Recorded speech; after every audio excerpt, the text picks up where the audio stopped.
Yo, what's going on, guys? Mush back at it with another video, here to talk about the sensation that is Palworld. We do have a major patch that was posted on February the 1st, a few days old at this point, but thought I would go over that. Just a little bit of a talk on the concurrent player count as well.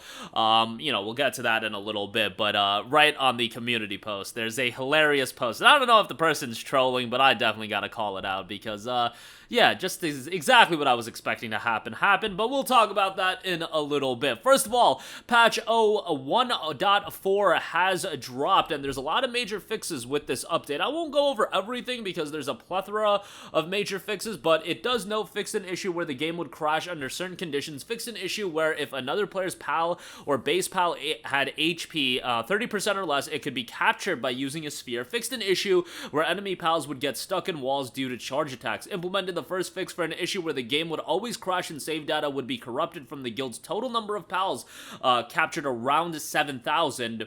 The game no longer crashes if the total number of captured objects exceeds 7,000. However, save data that had been in this state prior to this update will still be unable to load, so that's unfortunate if you were affected. It's early access, things like this happen. We are continuing to work on fixing this issue permanently. Key configuration updates, added support for mouse side keys and numeric keypad and keyboard key configuration. Further improvements are currently planned, such as support for interact key configuration. Player issues, fixed an issue where players' dedicated servers and co-op were receiving damage twice. Specifications have been changed so that you can move extremely low speed even when you have exceeded the weight limit. Players will no longer pass through walls when dismounted. Fixed an issue where capture power strength by effigies was reset when using memory reset drugs. Fixed an issue where armor could be equipped in the wrong slot, and adjusted camera positions of several PALs to make it easier to see when mounted. Several base issues were implemented as well. Fixed an issue where PALs would get stuck while transporting items. Been seeing that a lot. Fixed an issue where PALs at the base would continue to cut down trees that were already cut. Fixed an issue where PALs at the base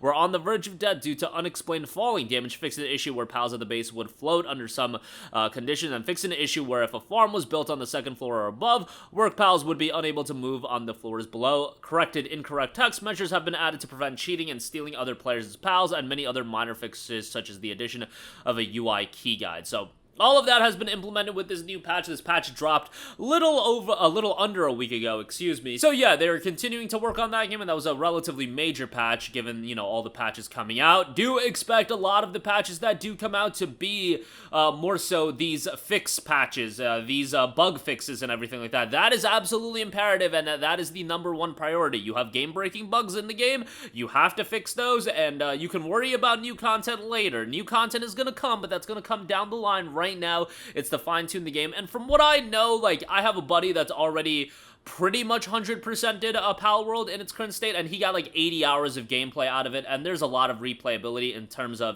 creating a new server, jumping in with your friends.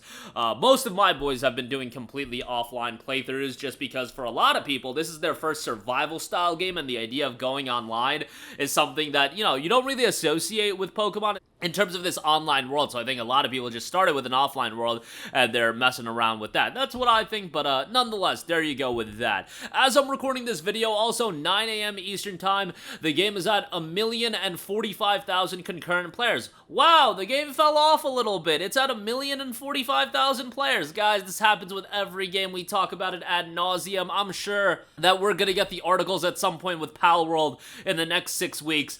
People are gonna take that 2 million peak number, and let's say the game drops to 600,000. Let's say the game drops to 600,000, a very, very healthy number to be at, 8 weeks after the release of the game. But I guarantee you articles are going to be like, Palworld loses 70% of its concurrent player base. Is the game in trouble? Oh my god. You know that's coming, guys. You know that's coming if this game drops to 600,000.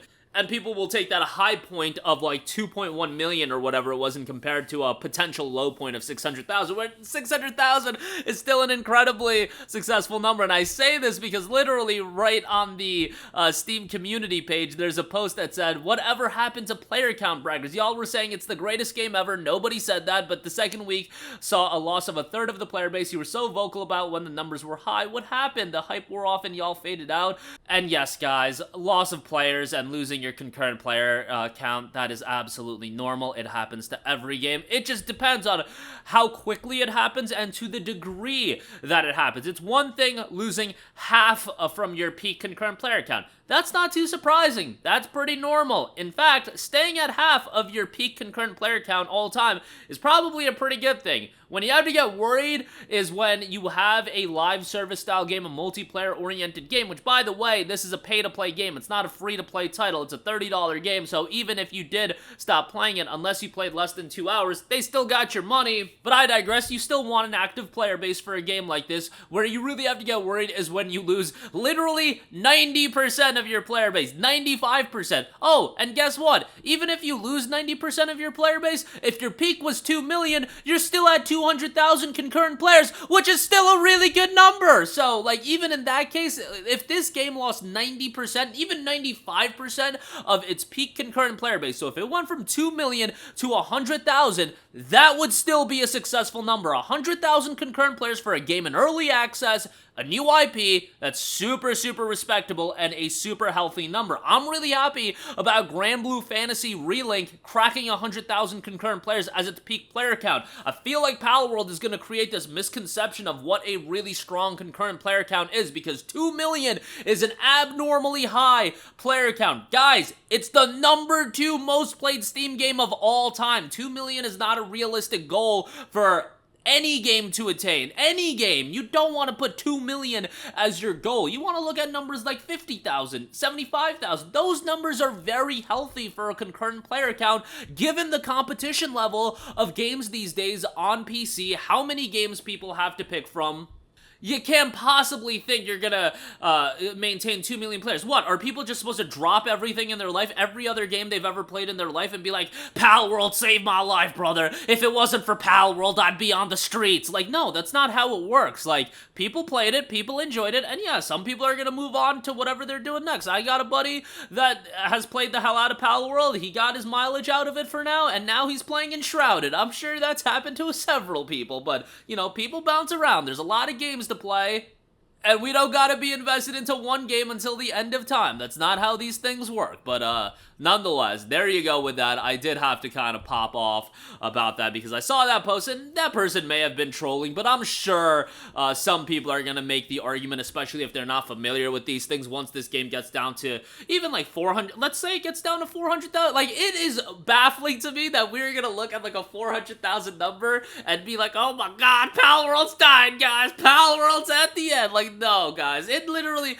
like, I would say Palworld is dying if it literally gets to like 30k. And even, guys, I'm telling you, like, 30k is not bad. And that's not a bad number whatsoever. It's just that people are gonna have these wild expectations of Palworld because it peaked at 2 million. And maybe, who knows, maybe it'll sustain at a very, very healthy number. Maybe it'll be north of 800,000 for the rest of eternity. I just don't find that to be realistic, you know, especially as more and more games come out. But that's my 2 cents. We'll see how that ultimately does turn out. Right now, again, 1,045,000. I'm sure by the time you guys are watching this video, it'll be a little less because the morning is usually the peak, but brothers, if it gets down to 600,000, that's no slight on the game. If it gets down to 300,000, even that's fine. And you know, me saying 300,000 as if it's like this low point, like, that's still an astronomically high number, guys. And you know, since I've been following concurrent player counts for a long time, I know what the relative expectations is for a lot of other games. And look at, you know, stuff that's coming out. We just had a big wave of games launch. Like a Dragon Infinite Wealth peaked at 45,000. Persona 3 Reload peaked at 45,000. And Grand Blue Fantasy Relink, that game's crushing it in my eyes, and it's at like 110,000 peak player count. So just take that for reference, but that'll do it for me. Let me know all of your thoughts in the comment section down below. As always, thanks for watching, and I will catch you guys in the next one. Peace out. Hey, what's going on, guys? Mush here again. Hope you enjoyed the video. As you guys might know, YouTube's notification system is sometimes a little bit wonky, even if you're subscribed to the channel. Maybe you're not abundantly aware that I uploaded a video. To remedy that situation, make sure you hit the bell notification button. This way, whenever I upload a new video, and I try to upload as consistently as possible, you will be notified directly of the upload, and you can watch it as soon as it goes live. I would really appreciate if you guys hit that button so you can stay up to date with all of the content I'm posting. But as always, guys, thanks for watching, and I'll catch you guys in the next one. Peace out.